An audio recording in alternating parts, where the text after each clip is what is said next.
Ani na Banujiag. Happy Tuesday. For literacy today, I don't have a book to read to you, but I do have a story. And this is a story that was told to me, which is why I don't have a book for it. There might be a book about this, but I don't have a copy of it.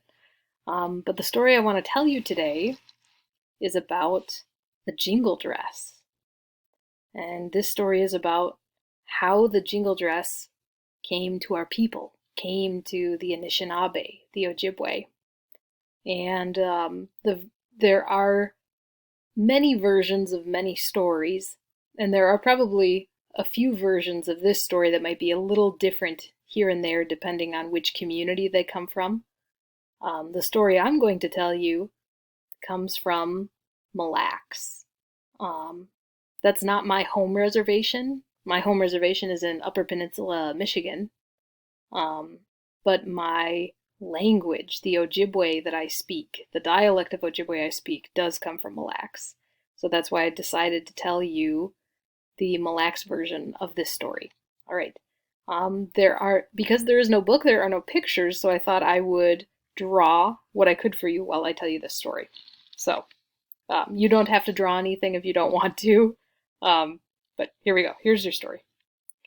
So, about 100 years ago, there was a man who lived in Mille, and he was starting to have dreams. And he was dreaming of these women. And in his dreams, these women were dancing. And they weren't just dancing, they were wearing a special kind of dress that he had never seen before. And it was four women, and their dresses were each a different color. And it just so happened that the dresses that they were wearing were the four colors that you see in our medicine wheels. So one dress was red, another green, another blue, and another yellow. So there were four women, and they had on these dresses. And the type of dance he saw them do wasn't one he had ever seen before. And he had this dream, and he wasn't sure what it meant, but he knew that the dress that he saw and the dance that he saw, he knew that those were important. And he woke up and he told his wife that he had dreamed about these women and these dresses he had never seen before and a special dance. And she said, "Well, can you describe it to me?" And he did, and he told her, and the really special thing about these dresses was they had little biwa bikunsan, they had metal pieces on them. And when you see a jingle in a jingle dress, I'm going to draw kind of a larger version of it for you. The jingle is a piece of metal with like a little tab of fabric so that you can stitch it onto the dress. But this is actually rolled up metal. So it would have looked like a big round piece of metal, and then they rolled it up into this tight little cone. And so the man explained to his wife what he saw, and he explained it well enough that the dresses were made. And the sound that came from the dresses was so powerful. And one day, their community in Mille was having a ceremony. And it was an all-day ceremony, and the man and his wife went, and their daughter was with them. And she was very sick. The dress actually appeared in a time of sickness. It just so happens that that sickness that happened about 100 years ago was another pandemic. It was called the Spanish influenza. It was it was a sickness that had a lot of people really scared. Um, so it's kind of like now, which is another reason that I wanted to tell you this story. But so this man and his wife and his daughter went to the ceremony, and they brought their daughter, and she was laying down. She was all bundled up and looked asleep. She was so weak from how sick she was. And four women had the four dresses, and they started dancing. And they were dancing the way jingle dress dancers do now, with a really straight style, and you could hear the jingles.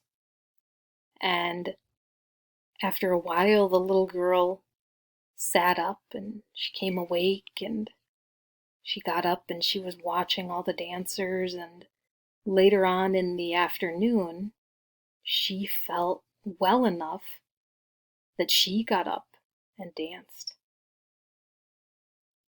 And so that's why jingle dresses are seen as healing. And that's why sometimes at powwows that you go to, they ask specifically for a healing song and a prayer to be done sometimes when people are sick or suffering. And that's the history of the jingle dress and where it comes from. It was some powerful medicine that came in a dream to our people, and it has spread to many Native communities. And the jingle dress is a great style. It's a fun style to have at powwows. They're really lovely to hear. And I wanted you guys to know this story because I wanted you to know that our people are strong and resilient and powerful. And that as Native people, we have faced really difficult times, really scary times. We have faced them before, and we're still here. And I know that times right now are very different and scary and hard, and this won't be forever. We will get through this. And that's why I wanted to tell you this story today.